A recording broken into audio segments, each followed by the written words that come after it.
Welcome to the Delmarva Almanac. Each week we connect you to the best of Delmarva. Like other almanacs, our aim is to tell you a little bit about our past, our present, and events in the near future. Now here's naturalist Jim Rapp to tell us about one of our favorite winter visitors, the snowy owl. Since the 1st of January, Delmarva birders have been treated to a number of birds that are unusual for our region. These rarities include a vermilion flycatcher and loggerhead shrike in Maryland's Kent County, a Franklin's gull in Dorchester County, and Eurasian widgeons in both Sussex and Accomack counties. For hardcore birders, this is pretty exciting stuff, and reason enough to bundle up in outdoor gear, pack the optics, and head out into the field.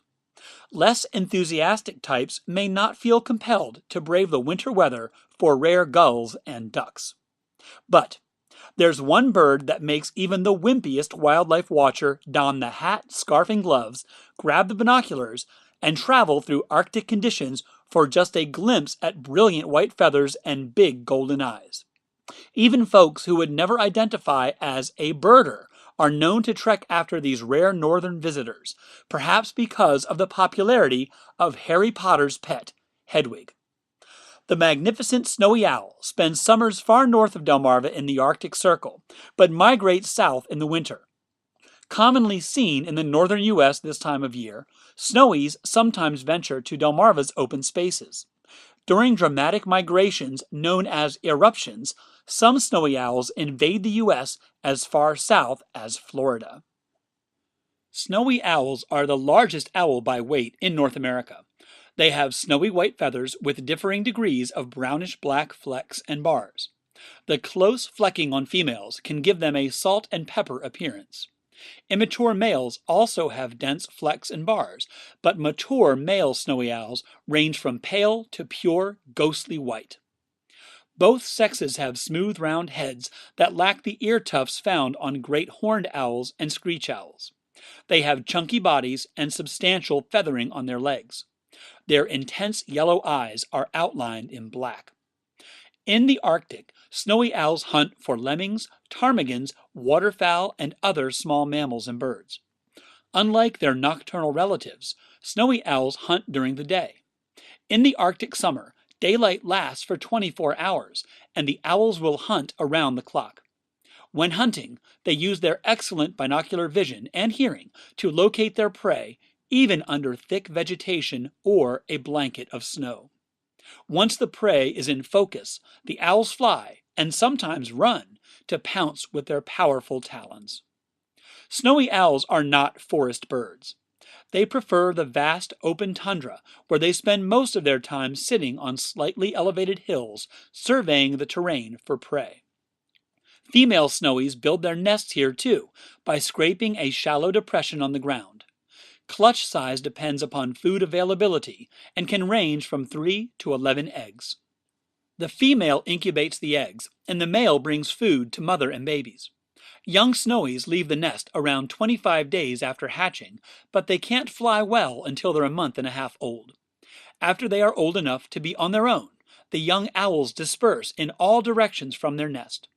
Scientists tracked young owls leaving one nest on Victoria Island in the Canadian Arctic, and found that one owl went to the Hudson Bay, one to southeastern Ontario, and one flew all the way to eastern Russia.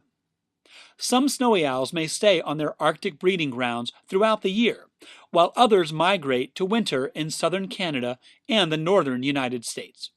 Snowies are common winter visitors around the Great Lakes and in New England. During an eruption year, that's eruption with an I rather than an E, snowy owl migrations are all over the place.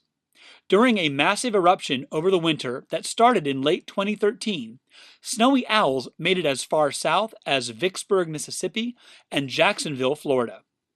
One bird pushed all the way out to the island of Bermuda, 640 miles from the mainland U.S. in the Atlantic Ocean. That was a wild winter for birders on Delmarva. We had snowy owls in Cape Charles and Chincoteague, Crisfield and Kent Island, and Lewis and Dover. On the peninsula, the birds definitely prefer the coastal habitats of our barrier islands and Delaware Bayshore and our low Chesapeake marshes, but they did make forays into Salisbury and Centerville. Our flat coastlines and dunes probably remind them of their summer homes on the Arctic tundra. That doesn't mean that you won't find them perched on tall trees, telephone poles, or buildings. Recently, a snowy owl has been seen and photographed on the roof of a condominium just north of the Kent Narrows Bridge in Queen Anne's County. 2016 has started slow for snowy owl sightings. In addition to the Kent Narrows bird, another snowy was seen near Rumbley in Somerset County just after the new year. Snowy owl eruptions are unpredictable. We really don't know the reason why some years are bigger than others, but we do know it's mostly about food and babies. The former assumption was that hungry owls migrate south when food becomes scarce in the north.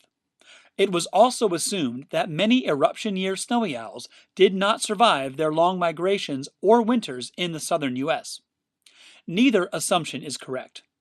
In a strange twist, it's actually an abundance of food, particularly those plump, tasty lemmings, that is linked to snowy owl eruptions. Lots of prey leads to large numbers of eggs being laid and high survival rates for the baby owls. After a bountiful nesting season, many of the young owls fly south. While they're here on Delmarva and beyond, the visiting snowies seem to thrive. Researchers have discovered that snowy owls in eruption years tend to be fat and happy, sometimes more so than owls studied in non-eruption years. Without lemmings and ptarmigans to eat, what do snowy owls hunt while they winter on Delmarva? Thanks to owls outfitted with backpack transmitters with GPS satellite technology, researchers have learned that snowy owls along the Delmarva coast spend a lot of time hunting offshore at night. The owls are likely feeding on wintering populations of ducks that sleep in large flocks on the water. The incredible accuracy of the GPS transmitters has shown that coastal snowy owls often use channel markers and buoys as perches for their duck hunting. During the mega eruption that started in late 2013, scientists were able to tag 22 snowy owls with GPS transmitter backpacks. Using this amazing technology, owl movements can be tracked in fine detail and for multiple migrations. You can learn more about snowy owl migrations and follow the tagged snowy owls, including some tagged here on Delmarva, at www.projectsnowstorm.org.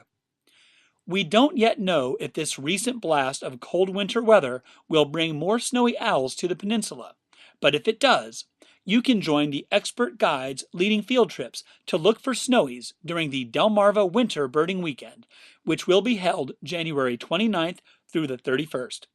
For more information, please visit www.delmarvabirding.com.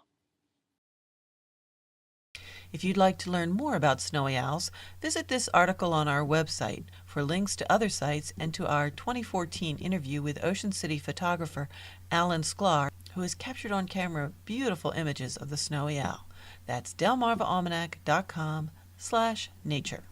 Well, that's all for this edition of the Delmarva Almanac. We'd like to thank our community partners, the Friends of Delmarva Public Radio, the Community Foundation of the Eastern Shore, and underwriters, eatdrinkbuyart.com, for their help in bringing this program to you, our audience. Our theme music was provided by Brightside Studio. This show has been a Moonshell production. Thanks for listening. Until we meet again, may the rhythms and tides of Delmarva bring you good fortune.